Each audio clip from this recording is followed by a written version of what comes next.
A'udzu billahi minasyaitonir rajim. Bismillahirrahmanirrahim. Assalamualaikum warahmatullahi wabarakatuh. Bismillah, alhamdulillah, assalatu wassalamu ala rasulillah wa ala alihi wa sahbihi wa mawalah. La hawla wa la quwwata illa billah, amma ba'd. Alhamdulillah, puji dan syukur senantiasa kita panjatkan kehadirat Allah Subhanahu wa taala.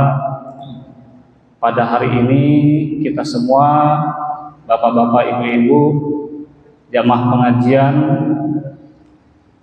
Masjid Al-Hikmah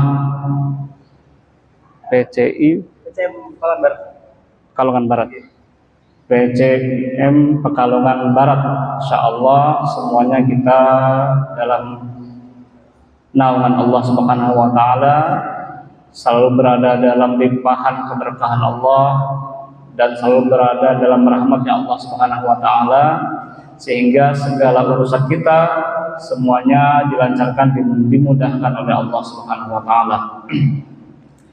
Salawat dan salam senantiasa selalu kita limpahkan, kita sampaikan keharibaan baginda Rasulullah sallallahu alaihi wasallam. Semoga dengan banyak bersalawat kepada baginda Rasul sallallahu alaihi wasallam, kita semua dimudahkan segala urusannya, mendapatkan syafaatnya di dunia maupun di hari akhir. Allahumma shalli ala sayyidina Muhammad. Baik, bapak-bapak, ibu-ibu semuanya, sebelum kami mulai kajian pada pagi hari ini, saya mau tanya bapak-bapak dan ibu-ibu semuanya, apa kabar pagi hari ini? Alhamdulillah, semuanya sehat ya bapak-bapak, ibu-ibu ya. Alhamdulillah. Insyaallah pada pagi hari ini kami ingin menyampaikan tema tentang kunci menuju kebaikan dan surganya Allah Subhanahu wa taala. Tema ini kami ambil ini berdasarkan hadis-hadis yang ada pada kitab Kutubus Sittah. Kutubus Sittah yaitu dari kitab Sahih Bukhari, Sahih Muslim, kemudian Sunan Abu Daud, Sunan Imam Tirmidzi, Sunan An-Nasa'i, kemudian Sunan Ibnu Majah, dan ada beberapa hadis dari Musnad Imam Ahmad bin Hanbal. Referensinya dari hadis baginda Rasulullah sallallahu alaihi wasallam. Kenapa referensinya tidak dari Al-Qur'an? Dari Al-Qur'an juga ada, bukan berarti kita meniadakan Al-Qur'an. Al-Qur'an, perbedaan antara kajian yang ada dalam Al-Qur'an, pembahasan-pembahasan yang ada dalam Al-Qur'an dengan pembahasan-pembahasan yang ada dalam hadis Rasulullah sallallahu alaihi wasallam. Di dalam Al-Qur'an itu banyak membahas tentang bagaimana muamalah kita dengan Allah Subhanahu wa taala. Banyak dibahas ayat-ayat yang berbicara bagaimana cara kita beribadah, berinteraksi kepada Allah Subhanahu wa taala. Dan itu menunjukkan bahwa Al-Qur'an itu kalamullah. Al-Qur'an itu adalah kalamullah. Itu kita tidak bisa mengartikan ucapan Allah, tidak bisa mengartikan sebagai perkataan Allah. Ya, kalamullah, kalamullah. Segala sesuatu dari yang berasal dari Allah Subhanahu wa taala. Nah, sedangkan hadis Nabi sallallahu alaihi wasallam itu banyak membahas hal-hal yang sifatnya hubungan atau interaksi manusia sesama manusia. Maka Rasulullah menyampaikan hadisnya itu tergantung dari siapa, kepada siapa beliau berbicara, ada kejadian apa yang ketika beliau berbicara, kemudian kepada siapa beliau berbicara. Itu disampaikan oleh Rasulullah Sallallahu Alaihi Wasallam ketika menyampaikan hadisnya. Nah, kalau hadis lebih banyak berbicara tentang interaksi manusia dengan manusia, bagaimana muamalah manusia dengan manusia. Nah, tapi di sini bapak-bapak, ibu-ibu semuanya yang dirahmati oleh Allah Subhanahu wa taala, tema ini kunci menuju kebaikan dan surganya Allah Subhanahu wa taala kita ambil dari hadis. Kalau begitu Ustaz, ini kan hadis. Kalau berbicara tentang kebaikan, berbicara tentang surga, itu kan interaksi manusia dengan Allah Subhanahu wa taala. Nah, di hadis ini diajarkan bahwa untuk menuju surganya Allah Subhanahu wa taala, untuk mendapatkan kebaikan dari Allah Subhanahu wa taala, kita hidup dunia ini, Bapak-bapak, Ibu-ibu, kita tidak bisa terlepas dengan interaksi kita sesama manusia. Jadi untuk menuju surganya Allah, yang kami ambil dari hadis ini tidak hanya sebatas bagaimana ibadah mahdhah yang kita lakukan sehari-hari. Tidak hanya dilihat dari bagaimana cara kita beribadah, sholat, puasa, kemudian zakat, rukun Islam yang kita ketahui ada 5, tidak hanya sebatas itu. Tapi Nabi mengajarkan interaksi kita kepada manusia yang lain itu juga bagian dari kunci sampai kepada surganya Allah Subhanahu wa taala. Kita lihat hadis yang pertama. Ini ada hadis tentang pemuda yang diampuni dosanya karena mengamini imam sholat. Kita bacakan, bismillahirrahmanirrahim. Haddatsana Ali bin Abdullah, haddatsana Sufyan, qala Az-Zuhri, haddatsanahu an Sa'id bin Musayyab bin Al-Musayyab an Abi Hurairah anin Nabi sallallahu alaihi wasallam qala. Nah, ini barusan yang kami baca itu, Bapak-bapak, Ibu-ibu, itu sanadnya, silsilah para periwayatnya.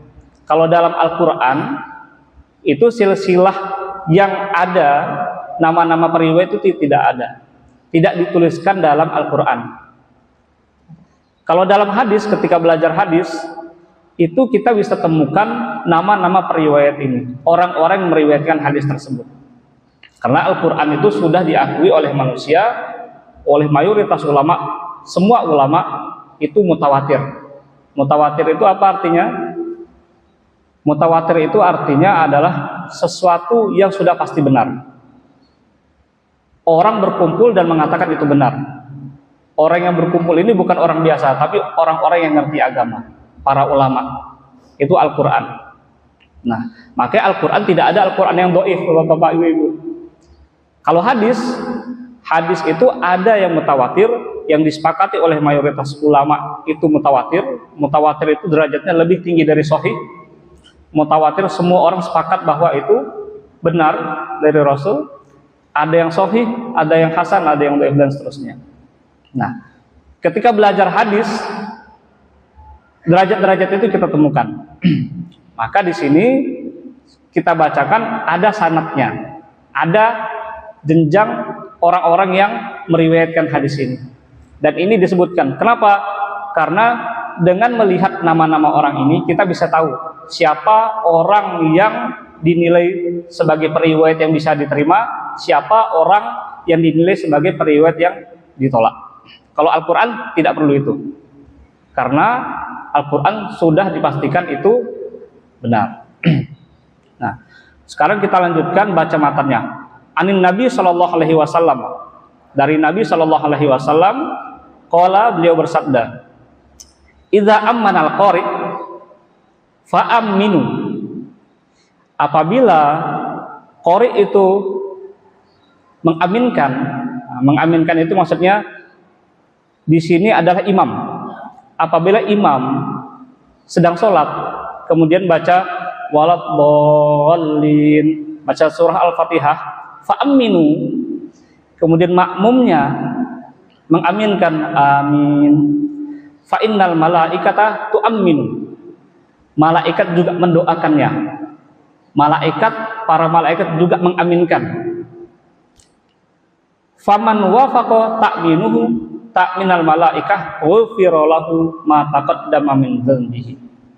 Dan barang siapa yang aminnya ketika dia sholat berjamaah juga diaminkan oleh malaikat-malaikat, maka ghufira lahu ma taqaddama min dzambihi, dosa-dosanya yang telah lalu, ma taqaddama yang sudah lalu itu dihapuskan oleh Allah Subhanahu wa taala, dosa-dosanya. Ustaz, apa arti hadis ini? Nah, hadis ini memiliki arti. Kalau kita lihat sebab hadis ini disampaikan, ada seorang pemuda yang ingin bertaubat kepada Allah Subhanahu wa taala. Kemudian melaksanakan sholat dengan sepenuh hati, dengan kekhusyuan, bertaubat kepada Allah Subhanahu wa taala. Kemudian dalam sholatnya dia sebagai makmum. Kalau kita lihat dari teks hadis ini, ketika orang yang bertaubat tadi sebagai makmum mengikuti imam, artinya ketika imam membaca, yang dimaksudkan di sini adalah sholat jahar ya bapak-bapak ibu-ibu, sholat jahar baik itu subuh, maghrib maupun isya. Imam membaca akhir dari surah Al-Fatihah waladhdallin. Nah, para makmum membaca amin, doa dari bacaan surah Al-Fatihah itu. Nah, ini tidak sebatas pada praktek atau pelaksanaan dari sholat itu sendiri, tetapi yang dilihat di sini adalah kesungguhan orang yang melaksanakan ibadah kepada Allah Subhanahu wa taala dan mengikuti gerakan-gerakan yang dilakukan oleh imam. Nah, yang dilihat kesungguhan orang dalam beribadah itu, kesungguhan orang untuk melaksanakan ibadah sholat, dosa-dosanya diampuni oleh Allah Subhanahu wa taala. Kalau menurut Imam Al-Ghazali, bapak-bapak ibu-ibu, yang nulis kitab Ihya Ulumuddin, sholat itu ada dua ibadah. Ada ibadah zohir, ada ibadah batin. Zohirnya ibadah sholat itu gerakan yang kita lakukan, ibtida'u takbiratul ihram wa ikhtitamuhu bis salam. Diawali dengan takbiratul ihram, diakhiri dengan salam. Itu gerakan sholat secara zohir. Tapi yang kedua, sholat juga merupakan ibadah batin, yang mana sholat itu tujuannya untuk mengingat Allah Subhanahu wa taala. Apa kata Allah dalam Al-Quran saya lupa surah Toha atau surah apa? Aqimis sholata lidzikri. Dirikanlah sholat, kata Allah, untuk apa? Untuk mengingatku. Maka harusnya orang yang sholat itu ingat sama Allah. Orang yang selalu sholat itu hatinya bersih. Orang yang selalu sholat, orangnya tidak pernah menyakiti hati orang lain. Karena apa? Karena dia selalu mengingat Allah Subhanahu wa taala. Nah, dalam hadis ini, pemuda yang diampuni dosanya oleh Allah Subhanahu wa taala yang mengikuti sholat karena dia melaksanakan sholat dengan kekhusyuan, dengan menghadirkan hatinya kepada Allah Subhanahu wa taala. Maksudnya itu. Nah, bisa dipahami bapak-bapak ibu-ibu? Nanti kalau ada yang mau ditanyakan, nanti ada sisi tanya jawab mungkin ya. Yang kedua, mohon maaf tadi hadisnya diriwayatkan oleh Imam Al-Bukhari dalam kitab Sahihnya nomor 6402. Nanti di kitab hadis itu nomor-nomornya beda-beda. Ada nomornya hadis seperti yang kita sampaikan ini dicetakan misalnya Darul Hadis, nomornya seperti ini. Tapi dicetakan yang lain Darul Kutub, nomornya lain lagi. Nah, itu biasa.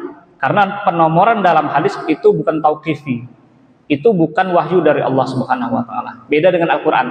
Kalau Al-Qur'an, nomor ayat yang ada dalam Al-Qur'an itu tauqifi, wahyu. Kalau ada Al-Qur'annya beda ayatnya, berarti dipastikan salah satunya Qur'an palsu. Kalau hadis nomornya berbeda, itu biasa. Karena yang bikin nomor itu adalah para ulama, manusia, ijtihad manusia. Yang kedua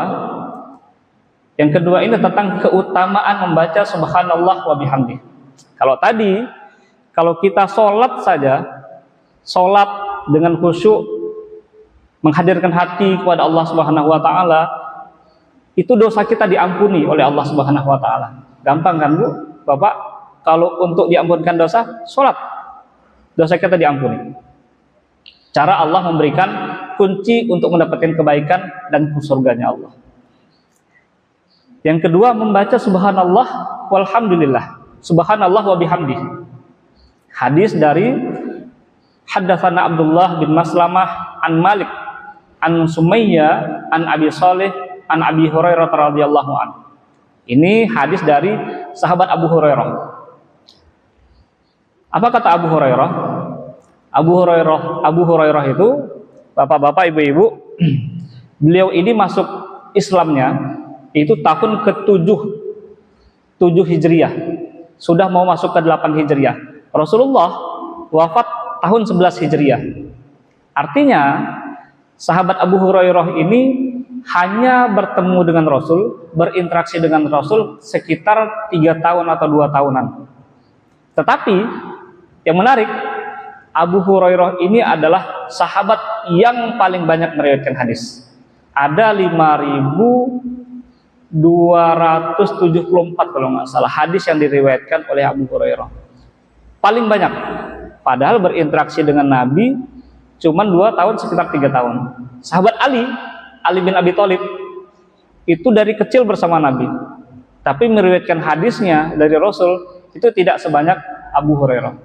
Kenapa? Karena Abu Hurairah selain kehidupannya itu suka ikut majelis. Kalau sahabat Ali itu ikut majelis ke perang, karena pada masa dulu ikut politiknya, perang melawan kaum Quraisy. Kalau Abu Hurairah ini murni ahli ilmu, akademisi, suka belajar, dan didoakan oleh Rasulullah. Apa doanya? Doanya supaya Abu Hurairah ini tidak bermaksiat dan mudah dalam menghafal. Nah, itu sahabat Abu Hurairah radhiyallahu anhu. Anna Rasulullah sallallahu alaihi wasallam qala. Kata Abu Hurairah bahwa Rasulullah sallallahu alaihi wasallam bersabda, "Man qala," barang siapa yang berkata atau barang siapa yang mengucapkan subhanallah wa bihamdihi fi yaumin mi'ata marrah, barang siapa yang mengucapkan subhanallah wa bihamdih satu hari 100 kali, khuttat khotoyahu wa in kanat mithla zabadil bahri. Khuttat khotoyahu, dosa-dosanya diampuni oleh Allah Subhanahu wa taala. Dosa-dosanya dihapuskan. Wa in kanat, walaupun mithla zabadil bahri, walaupun dosa-dosanya itu seperti buih yang ada di lautan, itu diampuni oleh Allah Subhanahu wa taala. Bapak-bapak, ibu-ibu, gimana cara memahami hadis ini? Apa benar hanya dengan mengucapkan subhanallah wa bihamdih itu dosa-dosanya diampuni oleh Allah Subhanahu wa taala, walaupun dosanya sebanyak buih yang ada di lautan? Yang dimaksudkan hadis ini bukan berarti hanya dengan modal bertasbih, tidak sholat atau tidak zakat, tidak mengerjakan amalan-amalan yang lain. Itu pemahaman yang keliru. Kenapa? Yang dimaksudkan di sini adalah orang yang mengucapkan subhanallah wa bihamdihi, artinya dia selalu menghadirkan hatinya kepada Allah Subhanahu wa taala. Orang yang menghadirkan hatinya, dalam dirinya ada Allah Subhanahu wa taala, orang ini akan malu untuk melakukan perbuatan-perbuatan maksiat. Orang yang ingat Allah, bapak-bapak, ibu-ibu, orang tidak akan berani melakukan perbuatan-perbuatan yang dilarang oleh Allah Subhanahu wa taala. Ustaz, apa salah satu cara, langkah untuk selalu ingat Allah Subhanahu wa taala? Caranya adalah dengan berwudu. Orang yang berwudu itu artinya orang yang bersuci. Orang yang suci, orang yang akan dijauhkan dengan keburukan-keburukan, termasuk keburukan untuk melakukan perbuatan kemaksiatan. Itu sederhananya, teknisnya. Ustaz, susah. Kalau wudu kan nggak susah. Kalau wudu itu asal ada air, kita bisa wudu. Bahkan di tempat yang tidak ada air pun wudu bisa diganti dengan apa, Bu? Dengan tayamum. Itu sudah bagian dari cara kita bersuci. Bersuci itu bukan hanya sekedar membasuh atau membersihkan badan, tapi mensucikan jiwa yang ada dalam diri kita. Nah, ini kunci yang kedua. mengucapkan subhanallah wa bihamdi sebanyak 100 kali. Ustaz, saya nggak bisa ngitungnya Ustaz. Sekarang udah ada tasbih Bu. Tasbih elektronik ada. Kalau misalkan nggak bisa ngitung, kalau ngitung satu-satu nggak bisa, ada tasbih elektronik. Bisa dibawa kemana-mana. Atau mau pakai yang lain. Ustaz, saya nggak biasa. Saya biasa pakai tangan. Atau seingatnya saya, nggak apa-apa. Yang penting di sini jumlah yang dimaksudkan di sini adalah supaya orang itu selalu ingat kepada Allah Subhanahu wa taala. Nah, artinya dalam satu hari 100 itu hari-harinya akan ingat kepada Allah Subhanahu wa taala. Intinya di situ. Hari-harinya dia akan selalu mengingat Allah Subhanahu wa taala. Tidak menghilangkan rasa atau keberadaan untuk diawasi oleh Allah Subhanahu wa taala. Dan contoh juga orang yang selalu menghadirkan hatinya di dalam masjid, itu juga bagian dari orang untuk menghindari perbuatan-perbuatan yang dilarang. Karena masjid ini adalah tempat yang paling baik. Tempat yang paling baik untuk mendekatkan diri kepada Allah Subhanahu wa taala. Hadis ini diriwayatkan oleh Imam Al-Bukhari nomor 6405. Baik. Kita lanjutkan Bapak-bapak, Ibu-ibu. Yang kedua bisa dipahami Bapak-bapak, Ibu-ibu? Nah, mengucapkan apa? Subhanallah wa bihamdih. Nah, cukup mengucapkan itu. Yang artinya apa arti subhanallah wa bihamdih? Maha suci Allah dan bihamdih. Pujian-pujian hanya miliknya. Nah, artinya kita memuji Allah Subhanahu wa taala. Itu makna secara lafadznya. Yang ketiga. Nah, yang ketiga tadi yang kita bahas, menyempurnakan wudhu. Bapak-bapak, ibu-ibu di sini kalau saya boleh tahu, bapak-bapak, ibu-ibu berwudhu satu hari berapa kali? Minimal 5 kali. Bisa lebih ya. Kadang bisa lebih. Menyempurnakan wudhu. Nah, di sini orang yang menyempurnakan wudhu itu juga bagian dari cara Allah memberikan kebaikan. Orang yang bisa selalu berwudu itu adalah bentuk dari Allah sayang dengan orang tersebut. Nah, kita baca hadis dari haddatsana Alqamah bin Amr Ad-Darimi. Qala haddatsana Abu Bakar bin Ayyash an Abi Ishaq an Abdullah bin Atha Al-Bajali an Uqbata bin Amir Al-Juhani an Umar bin Khattab. Qala, kalau ini hadisnya dari sahabat Umar. Sahabat Umar berkata, qala Rasulullah sallallahu alaihi wasallam. Rasulullah sallallahu alaihi wasallam bersabda. Apa sabda Rasul? Ma min muslimin. Tidaklah seorang muslim itu ya tawaddau fayuhsinul wudu'a. Tidaklah seorang muslim yang berwudu kemudian menyempurnakan wudunya benar. Nggak sat-sat aja ibu, nggak asal-asalan, tapi berwudu dengan teratur. Summa yaqulu asyhadu an la ilaha illallah wa asyhadu anna muhammadan abduhu wa rasuluh. Kemudian mengucapkan aku bersaksi atau asyhadu an la ilaha illallah wa asyhadu anna muhammadan abduhu wa rasuluh. Ini yang biasa kita diajarkan oleh guru-guru kita, baca doa setelah wudhu. Nah, yang artinya aku bersaksi tiada Tuhan selain Allah dan aku bersaksi bahwa Nabi Muhammad adalah utusannya. Nah, bapak-bapak, ibu-ibu hafal doanya ya. Asyhadu an la ilaha illallah wa anna muhammadan abduhu wa rasuluh ila akhiril doa. Illa futihat lahu thamaniyatu abwabil jannah. Nah, tuh. Orang yang berwudu, samani apa artinya bapak-bapak, ibu-ibu? Orang yang berwudu, menyempurnakan wudu, kemudian setelah berwudu, tertib membaca doa tadi, tidaklah dia dibukakan sama niata abwab. Ada 8 pintu dibukakan baginya. Pintu apa? Pintu surganya Allah Subhanahu wa taala. Yadkhulu min ayyasha'a. Terus kata Allah dari sabdanya Rasul, silakan dia mau masuk dari pintu yang mana dari 8 itu. Nah, orang yang berwudu, menyempurnakan wudu, kan kita kalau berwudu nggak mungkin nggak sholat ya Bu ya. Tapi ada juga yang berwudu karena udah sholat, batal wudunya, terus wudu lagi. Karena untuk menjaga supaya dirinya selalu dalam keadaan suci. Yang kita lakukan selama itu nilai ibadah, Allah Subhanahu wa Ta'ala selalu menilai apa yang kita lakukan. Dalam surah Al-Insan itu, surah ayat berapa saya lupa. Apa kata Allah? Wa anna laysa lil insani illa ma sa'a wa anna sa'yahu sawfa yura. Bahwa manusia itu hanya bisa berusaha, bekerja, melakukan sesuatu. Dan ingat kata Allah, Allah itu tidak memungkiri janjinya. La yukhliful mi'ad. Allah nggak pernah mengingkari janjinya. Apa kata Allah? Wa anna sa'yahu sawfa yura. Apa yang dilakukan manusia di muka bumi itu dilihat oleh Allah, akan diberikan ganjaran, akan diberikan ganti. Nah, jadi bapak-bapak, ibu-ibu kalau melakukan sesuatu jangan takut. Wah, nanti saya berbuat kebaikan, nanti diomongkan sama orang, diomongkan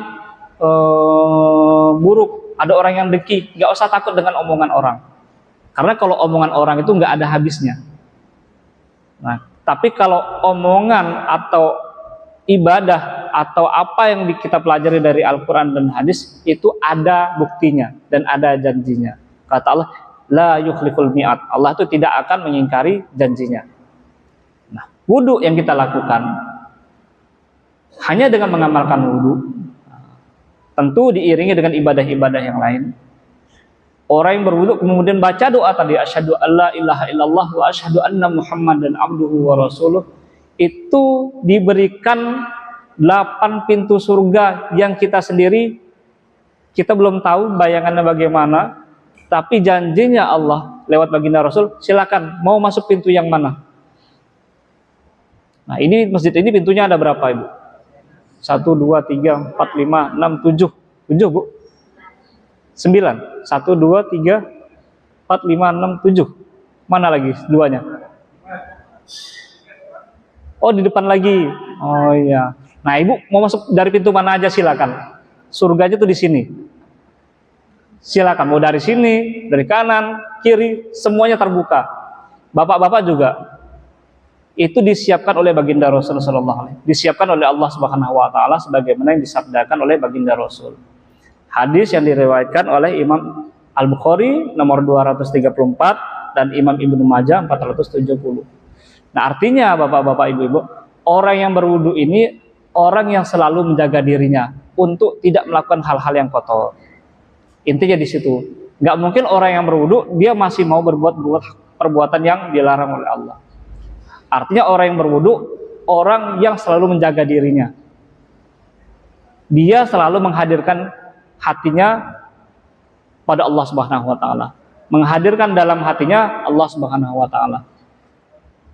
Wudu adalah salah satu cara menghadirkan Allah Subhanahu wa taala dalam diri kita. Makanya kalau kita mengajarkan, menyampaikan kepada anak-anak kita wudu yang baik, wudu yang benar. Nah, tidak hanya sekedar melakukan gerakan-gerakan tubuh, tapi juga diniatkan. Awal dari kesempurnaan sholat itu, bapak-bapak, ibu-ibu, itu diawali dari cara wudhunya. Kalau wudhunya sudah benar, maka jalan seterusnya akan jadi benar dengan cara menyempurnakan wudhu. Karena wudhu itu adalah jalan untuk melaksanakan ibadah berikutnya. Nah, agama kita ini, bapak-bapak, ibu-ibu, itu udah termanage sehebat mungkin, sedesainnya luar biasa. Udah diatur, mau sholat harus bersih, ada tata caranya, udah diatur. Setelah sholat ada takbirnya, yang mau doa silakan, bahkan diajarkan oleh Rasul Shallallahu Alaihi Wasallam. Artinya semuanya kalau mau minta Allah juga siapkan, akan dikabulkan oleh Allah Subhanahu Wa Taala. Tinggal kita mau atau tidak. Kuncinya sudah ada, mau kita pakai atau tidak. Nah, itu yang diajarkan oleh baginda Rasul Shallallahu Alaihi Wasallam. Yang keempat, nah ini mungkin ibadah yang perlu ekonomi kuat. Umroh ke umroh. Kalau dulu zamannya Rasulullah Shallallahu Alaihi Wasallam, umroh ke umroh, ya karena Rasul tinggalnya di Madinah. Madinah ke Mekah zaman dulu zaman dulu berapa lama? Kalau bapak-bapak, ibu-ibu yang pernah umroh haji, berangkat dari Madinah ke Mekah itu berapa lama? Kalau naik bus itu mungkin kami dulu waktu kuliah di sana itu kalau naik bus sekitar 6 jam perjalanan Madinah Mekah. Mungkin sekitar berapa? 400-an kilo mungkin. 450-an kilo. Nah, tapi sekarang ada yang lebih cepat, naik kereta cepat Bu katanya. Bapak-bapak, ibu-ibu pernah naik kereta cepat, naik bus? Nah, kalau di sana namanya bukan bus mungkin. Di sana namanya apa?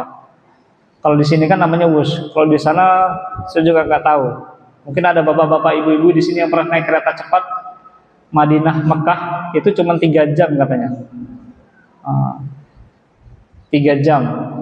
Berarti kecepatannya mungkin sekitar 300 km per jam mungkin. Nah, naik kereta cepat itu. Ya, buka jendela nanti pusing, rambutnya kemana-mana. Nah, itu perjalanan Mekah Madinah. Zaman sekarang mungkin bisa diakses.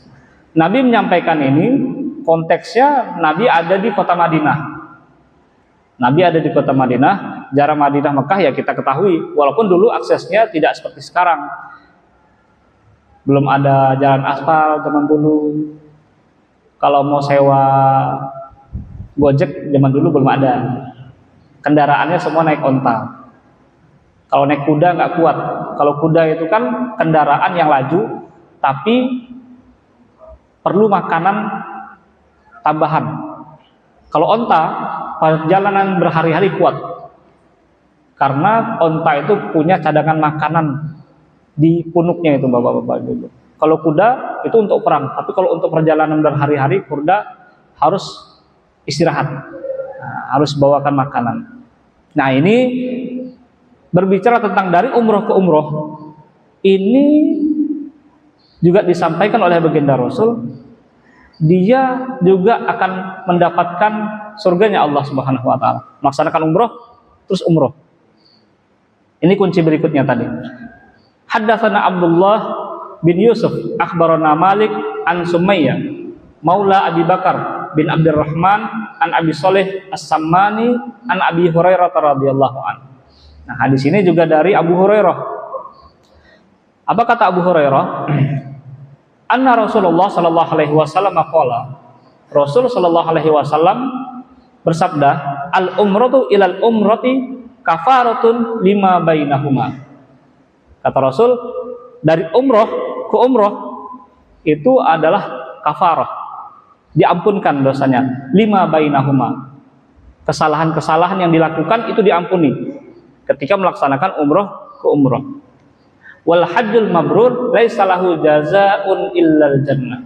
Dan haji yang mabrur tidak lain mendapatkan ganjaran dari Allah Subhanahu wa taala kecuali surganya Allah Subhanahu wa taala.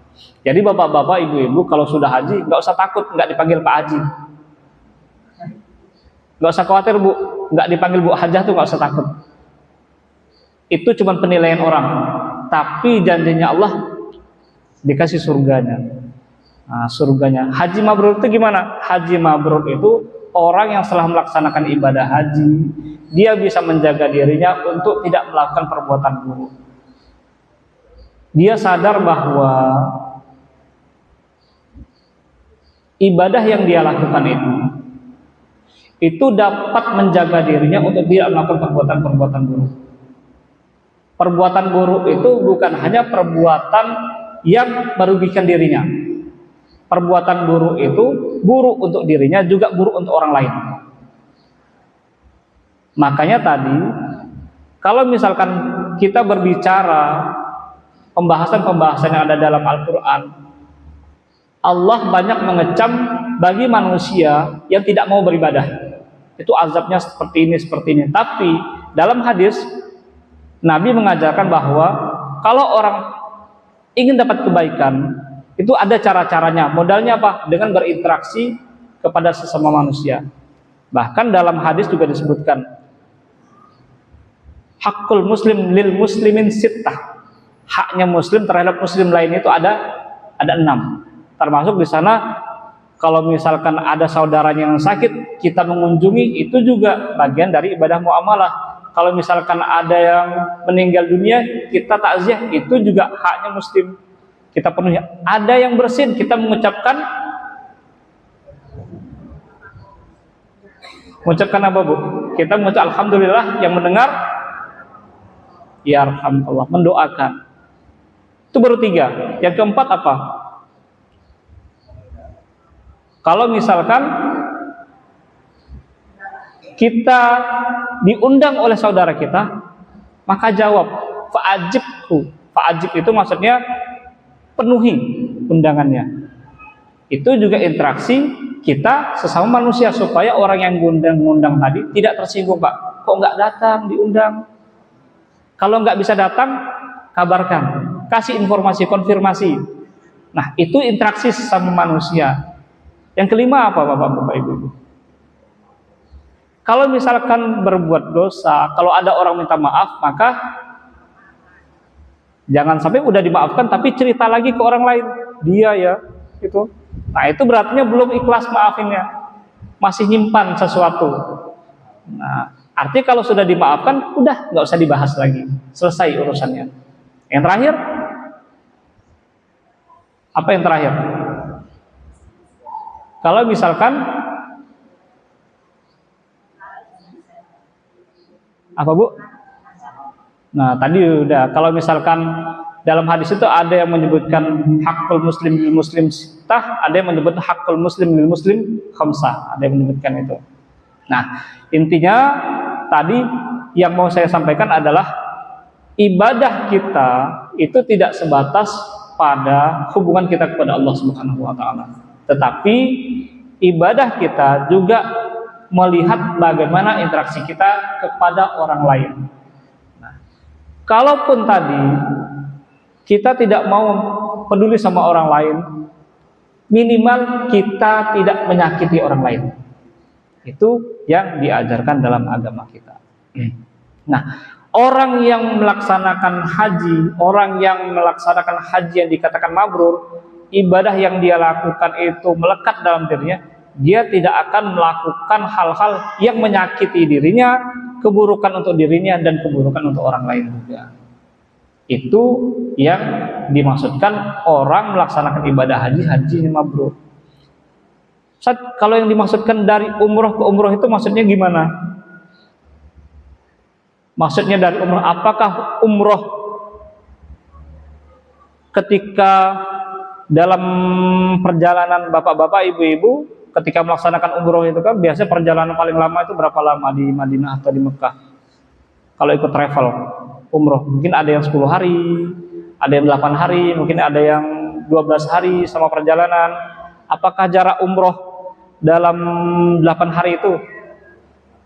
Atau misalnya tahun ini kita umroh, terus tahun depan umroh lagi, berarti dosa saya yang kita lakukan setiap tahun ini dihapuskan oleh Allah. Nah, yang dimaksudkan di sini adalah ketika orang melaksanakan umroh untuk berikutnya dan berikutnya di Mekah itu bukti kita untuk minta pengampunan dari Allah Subhanahu wa taala.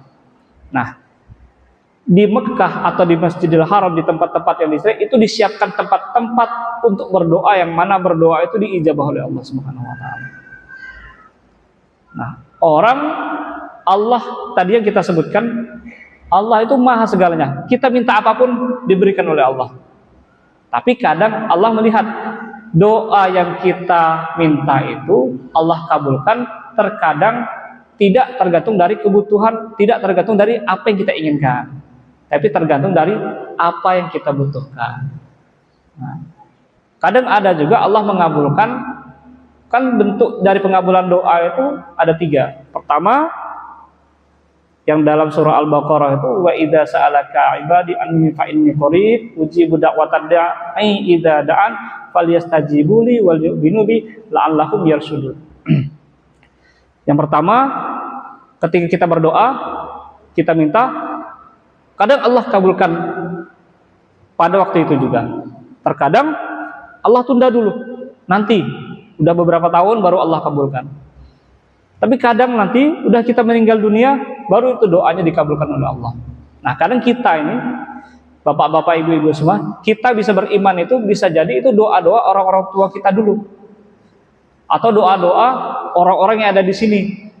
Kan setiap doa kita bilang, Allahumma ighfir lil muslimina wal muslimat. Itu jaminan itu, Bu. Jaminan orang Islam itu akan masuk surga. Dosa-dosanya diampuni. Karena semua orang muslim pasti mendoakan itu. Apalagi bapak-bapak, kalau ikut sholat Jumat, itu pasti dibaca. Setiap minggu didoakan. Allahumma ighfir lil muslimin wal muslimat wal mu'minin wal mu'minat.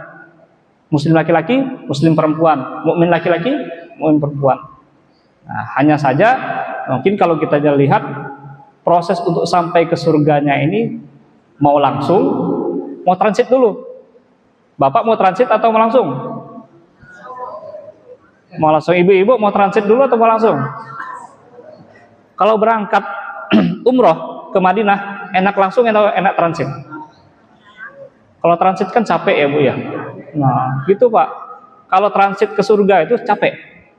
Jadi yang enak tuh langsung. Nah, langsung tuh gimana caranya? Tentu modalnya harus kuat.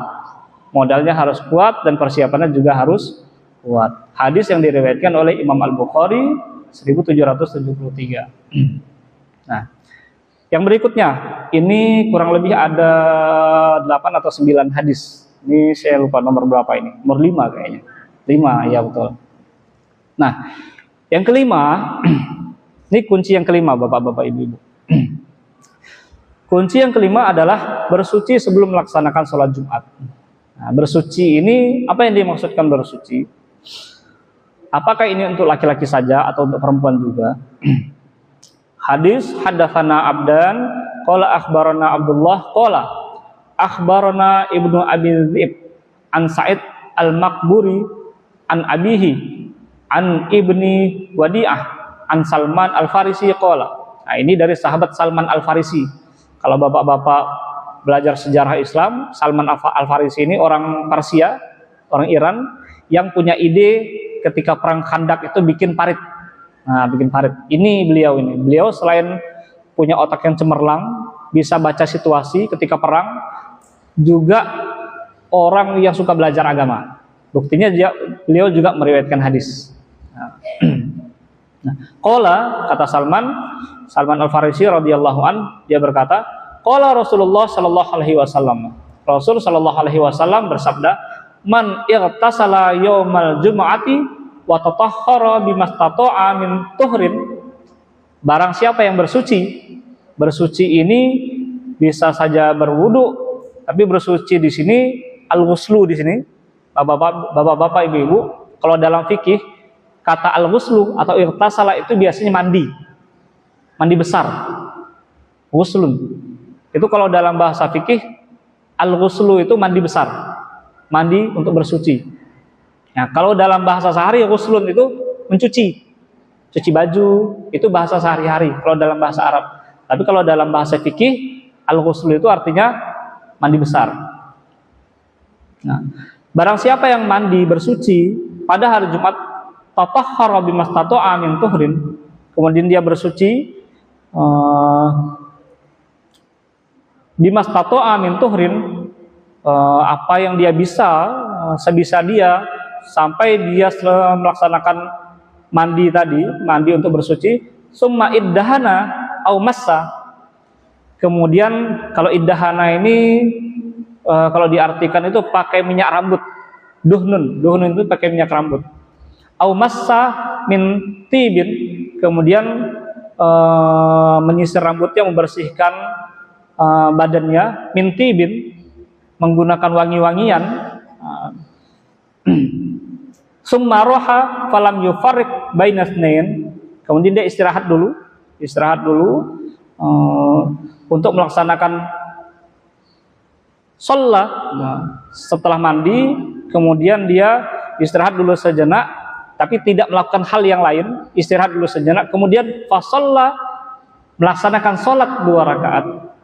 Ma kutibalahu, tidaklah dia akan dituliskan baginya, summa idza kharajal imam, ma kutiba fasalla ma kutiba lahu, ketika dia sudah mandi, kemudian di antara dia mandi tadi dia ingin melaksanakan sholat, tapi sebelum melaksanakan sholat itu dia tidak melakukan amalan-amalan yang lain, tidak melakukan perbuatan-perbuatan yang lain, istirahat sejenak sebelum pergi ke masjid untuk melaksanakan sholat Jumat. Tsumma kharaja, tsumma idza kharajal imam, kemudian dia ke masjid, sebelum imam masuk, ansata, sebelum imam atau khotib maksudnya di sini menyampaikan khutbah, ghufira lahu ma bainahu wa bainal jum'atil ukhra, dosa-dosanya diampuni oleh Allah Subhanahu wa taala sebelum sampai Jumat minggu depan. Orang yang pada hari Jumat bersih, bersuci, mandi bersuci untuk melaksanakan sholat Jumat, sebelum melaksanakan sholat, setelah mandi tadi dia sholat 2 rakaat dulu.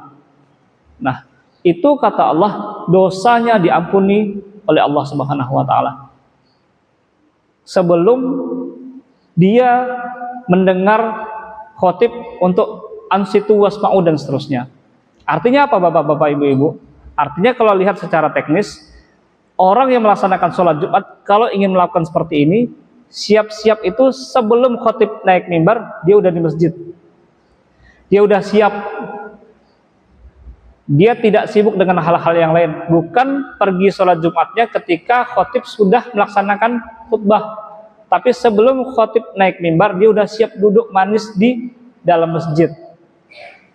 Artinya orang yang sudah duduk manis di dalam masjid sebelum khotib naik mimbar, dia sudah siap untuk beribadah pada Allah, karena mendengarkan khutbah itu bagian dari kesempurnaan sholat Jumat kita.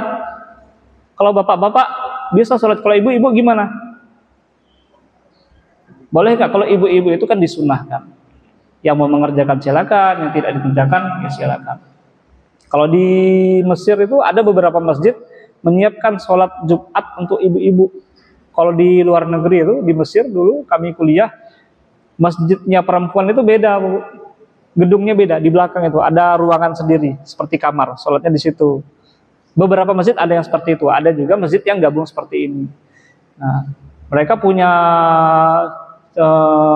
cara tersendiri supaya ibu-ibu kaum perempuan bisa melaksanakan sholat Jumat juga. Di Istiqlal kan juga ada tempat di lantai 2 kalau nggak salah, kalau ingin melaksanakan sholat Jumat. Tapi bagi ibu-ibu nggak usah maksa, karena ini sunnah. Nah, kalau bisa silakan, kalau nggak bisa ya nggak apa-apa. Tapi bapak-bapak wajib. Nah, di Aceh itu Bu, istri saya orang Aceh, yang ibunya orang Aceh. Di Aceh itu kalau hari Jumat, bapak-bapak yang udah menjelang sholat Jumat belum siap ke masjid, itu ada polisi. Iya, polisinya itu perempuan Bu, itu yang nyuruh bapak-bapak pergi ke masjid. Polisinya perempuan, nyuruh apa? Nyuruh pergi sholat Jumat. Polisinya perempuan Pak, itu di Aceh. Bapak-bapak jam udah setengah jam 12, mungkin sekitar mendekati sholat Jumat, kalau masih ada yang berkeliaran, karena di sana kan mayoritas Muslim, itu di apa? Kayaknya dia siap rotan atau apa gitu, itu diburu bapak-bapaknya supaya sholat Jumat. Nah, kalau ibu-ibu juga di sana gitu, ibu-ibu yang perempuan kalau pakai celana naik motor kena razia juga. Oh, maka apa? Celana jeans, jeans kok dipakai? Jeans itu nggak boleh dipakai Pak kan? Nggak boleh pakai jeans kok dipakai? Ya, jeans bukan jeans. Iya, celana lepis maksudnya, celana lepis. Nah ini kata Rasulullah SAW, orang yang melaksanakan mempersiapkan dirinya bersuci untuk melaksanakan sholat Jumat, sebelum dia sampai ke masjid, dia bersih-bersih dulu, pakai wangi-wangian, kemudian sholat 2 rakaat sebelum khotib naik mimbar. Kemudian kata Rasul menyampaikan apa yang disampaikan oleh Allah Subhanahu Wa Taala, sebelum sampai Jumat berikutnya itu dosanya diampuni oleh Allah Subhanahu Wa Taala. Itu kunci yang berikutnya. Mungkin itu saja dulu yang kami sampaikan. Mungkin ada beberapa lagi di sini diampunkan dosa dan diangkat derajatnya. Ada juga ini nanti kita sampaikan hadisnya kalau misalkan ada bapak-bapak mau tanya. Ada juga orang yang suka menyantuni anak yatim, itu juga ada kuncinya, kunci surganya. Yang terakhir, perkara yang menunjukkan kepada takwa. Kata Allah, kata Rasul, jaga ini. Ini juga orang yang bisa menjaga ini lidah ini juga bagian dari kunci surganya Allah Subhanahu wa taala. Syukron, terima kasih, mohon maaf kalau ada kekurangan. Saya akhiri. Assalamualaikum warahmatullahi wabarakatuh.